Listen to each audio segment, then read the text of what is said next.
ಒಂದ್ ದಿವಸ ಸಾಹೇಬರು ಆಫೀಸಲ್ಲಿ ಕೆಲಸ ಮಾಡ್ತಿದ್ರು. ಅವ್ರ ಮ್ಯಾಲಿನ ಸಾಹೇಬರು ಬೈದ್ರು. ಮ್ಯಾಲಿನ ಸಾಹೇಬ್ರ ಕೆಲಸ ಏನು ಬೈಯುದೆ, ಬೈಸ್ಕೊಂಡ್ರು. ಬಹಳ ಬೇಜಾರಾಯ್ತು. ಎಷ್ಟು ಕೆಲಸ ಮಾಡಿದ್ರು ಅಷ್ಟೇ ಬೈಸ್ಕೊಳ್ಳೋದು, ನಮ್ಮ ದಾಸ್ಯ ಬಂದೋಯ್ತು ಅನ್ಕೋತ ಬಂದ್ರು. ಮನೆ ಕೋಪದಲ್ಲಿ ಬರ್ತಾ ಇದ್ರು, ಎಕ್ಸಲೇಟರ್ ನೋಡಿಲ್ಲ, ಸ್ಪೀಡ್ ಜಾಸ್ತಿ ಆಗ್ಬಿಡ್ತು. ಪೊಲೀಸ್ ನಿಲ್ಲಿಸ್ದ, ದಂಡ ಹಾಕಿದ. ಇಲ್ಲಿ ಅಷ್ಟು ಕೆಟ್ಟ ರೂಲ್ ಇಲ್ಲ ಇಂಡಿಯಾದಲ್ಲಿ. ಇಲ್ಲಿ ಬಹಳ ಸ್ಟ್ರಿಕ್ಟ್ ಅಂತೆ, ಇಲ್ಲೆಲ್ಲ ಬಹಳ ಫೈನ್ ಹಾಕ್ತಾರೆ ಅಂತ. ನಮ್ಮಲ್ಲಿ ಹಂಗಿಲ್ಲ, ಎಷ್ಟು ಕೊಡ್ತೀರೋ ಅಷ್ಟು ನಡೀತು, ನಡೀತು. ಅವನ್ ಸ್ವಲ್ಪ ಫೈನ್ ಹಾಕಿದ, 200-300 ರೂಪಾಯಿ ಅವ್ನು ಕೊಟ್ಟ. ಬಹಳ ಮೊದಲೇ ಬೈಸ್ಕೊಂಡದ್ ಬೇಜಾರಾಗಿತ್ತು. ದಂಡ ಬೇರೆ. ಛೇ ಏನಪ್ಪ ಜೀವನ ಸಾಕು. ಅದ್ ಮನೆಗೆ ಬಂದು ನೋಡ್ತಾನೆ, ಮನೆ ಗೇಟ್ ತೆಗೆದು ಬಿಟ್ಟಿದೆ, ಗೇಟೇ ಹಾಕಿಲ್ಲ. ಅಯ್ಯೋ ನಾನು ಹೆಂಡ್ತಿ ಏನ್ ದರಿದ್ರ, ಏನ್ ಮಾಡ್ತಿದ್ದಾಳೆ ಮನೇಲಿ ಖಾಲಿ ಕೂತ್ಕೊಂಡು, ಕೆಲಸ ಮಾಡಲ್ಲ ಯಾಕೆ? ನಮ್ಮಲ್ಲೊಂದು ಥೇರಿ ಇದೆ ಅಲ್ಲ, ನೀವು ಕೆಲಸ ಮಾಡ್ತೀರಾ ಅಂತ ಕೇಳ್ತೀವಿ ಹೆಣ್ಮಕ್ಳಿಗೆ. ಇಲ್ಲ ಅಂದ್ರೆ ಇಲ್ವಾ ಮನೆಯಲ್ಲ, ಅದೇನ್ ಕೆಲಸ ಇಲ್ಲ ಅಂತ ತಿಳ್ಕೊಂಡಿದೀವಿ ನಾವು. ಅವನು ಹಾಗೆ ಅನ್ಕೊಂಡಿದ್ದ. ಮನೆಗೆ ಬಂದಾಗ ಏನ್ ಮಾಡ್ತಾಳೆ ನಾನು ಹೆಂಡತಿ, ಗೇಟ್ ಹಾಕೊಂಡಿಲ್ಲ. ನೋಡ್ತಾನೆ ಹುಡುಗರು ಜಿಗದಾಡ್ತಾ ಇದ್ದ, 3-4 ಹುಡುಗರು. ಗುರುತಿ ಹತ್ತಲ್ಲ, ಮೈಯೆಲ್ಲ ಮಣ್ಣು ಹಾಕೊಂಡು ಗುರುತಿ ಹತ್ತ. ಯಾವ ಹುಡುಗರು ಬಂದ್ರೆ ಮನೇಲಿ ನೋಡ್ತಾನೆ, ತನ್ನ ಮಕ್ಕಳೇ 2. ಏನ್ ಹಿಂಗ್ ಜಗಳಾಡ್ತೀರಿ ರಸ್ತೆಯಲ್ಲಿ ಬೀದಿಯಲ್ಲಿ, ನಡ್ರಿ ಒಳಗಡೆ ಅಂತ ಕಳಿಸ್ತಾ. ಮನೆಯೊಳಗೆ ಹೋಗ್ತಾನೆ, ಬಾಗಿಲು ತೆಗೆದಿದೆ. ಆ ಸಿಟ್ಔಟಲ್ಲಿ ಬರ್ರ ಅಂತ ಫ್ಯಾನ್ ತಿರುಗ್ತಾ ಇದೆ.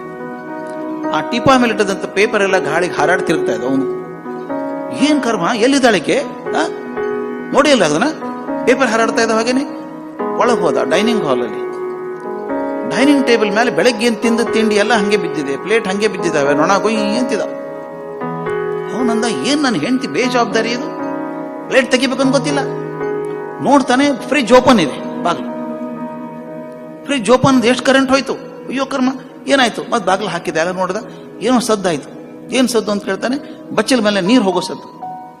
ನೋಡ್ತಾನೆ, ನಲ್ಲಿ ತಿರುಗಿಸಿಬಿಟ್ಟಿದ್ದಾರೆ ಯಾರೋ, ಆ ಬಕೆಟ್ ತುಂಬ ನೀರು ಹರಿದು ಹೋಗ್ತಾ ಇದೆ. ನಾನು ಹೆಂಡತಿಗೆ ಬಹಳ ಬೇಜವಾಬ್ದಾರಿ, ಇವಾಗ ಸರಿಯಾಗಿ ಪನಿಷ್ಮೆಂಟ್ ಮಾಡ್ತೀನಿ. ಆಕೆ ಏನ್ ಮಾಡ್ತಾಳೆ, ಮನೇಲಿ ಖಾಲಿ ಕೂತ್ ಏನ್ ಮಾಡ್ತಾಳೆ ಆಕೆ? ಒಂದು ಕೋಪದಿಂದ ಹೋದ. ಎಲ್ಲಿ ನೋಡ್ತಾನೆ, ಇಲ್ಲ. ಒಂಚೂರು ಹೆದರಿಕೆನೂ ಆಯ್ತು, ಆರೋಗ್ಯ ತಪ್ಪೋಗಿದೆ ನಾಕಿದು ಪಾಪ. ಸರಸರ ಅಟ್ಟ ಹತ್ತಿ ಹೋದ. ಮೇಲೆ ಒಂದು ರೂಮು. ಅವನ ಹೆಂಡತಿ ಆರಾಮಾಗಿ ಹಾಸಿಗೆ ಮೇಲೆ ಕಾಲು ಚಾಚಿಕೊಂಡು ಪುಸ್ತಕ ಓದ್ತಾ ಇದ್ಲು. ಇವನಿಗೆ ತಲೆಗೆ ಪಿತ್ತ ಏರ್ಬಿಡ್ತು. ಕೆಳಗಡೆ ಮನೆ ತಲೆ ಕೆಳಗಾಗಿದೆ, ಅಸಹ್ಯ ಆಗಿದೆ.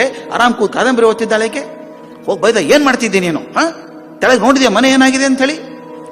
ಆಕೆ ಅತ್ಯಂತ ಸುಂದರವಾಗಿ ನಕ್ ಹೇಳಿದ್ಲಂತೆ, ದಿವಸ ಮನೆಗೆ ಬಂದ್ಮೇಲೆ ನೀ ಏನ್ ಮಾಡಿದಿ ಮನೆಯೊಳಗ, ನೀ ಏನ್ ಮಾಡಿದಿ ಅಂತ ಕೇಳ್ತಿದ್ರಿ. ಇವತ್ತು ಒಂದ್ ದಿವ್ಸ ನಾ ಏನೂ ಮಾಡಿಲ್ಲ ಅಂತ. ಇವತ್ತು ಒಂದ್ ದಿವ್ಸ ನಾ ಏನೂ ಮಾಡಿಲ್ಲ. ಇಷ್ಟು ಹಣೆಬರಾಗ್ಯದ ಮನೇಲಿ. ಒಂದು ದಿವಸ ಆಕೆ ಕೆಲಸ ಮಾಡೋದು ನಿಲ್ಲಿಸಿದ್ರೆ ಮನೆ ತಲೆ ಕೆಳಗೆ ಆಗ್ತದೆ. ಸಾಹೇಬರ ಆಫೀಸ್ಗೆ ಹೋಗಿದ್ರೆ ಏನಾಗ್ತದೆ, ಏನೂ ಆಗಲ್ಲ. ಕೆಳಗಿನವ್ರು ಸಂತೋಷವಾಗಿರ್ತಾರೆ, ಒಂದ್ ದಿವಸ ಬರ್ಲಿಲ್ಲ ಅಂತ. ಆದ್ರೆ ಮನೆಯಲ್ಲಿ ಹೆಂಡತಿ ಕೆಲಸ ಮಾಡದೆ ಹೋದ್ರೆ ಒಂದ್ ದಿವಸ ಅನಾಹುತ ಆಗಿ ಹೋಗ್ತದೆ ಅಂತ ಒಂದು ಮಾತಿದೆ. ಹೆಂಡತಿಯನ್ನ ಗೃಹಿಣಿ ಅಂತ ಕರಿತೇವೆ.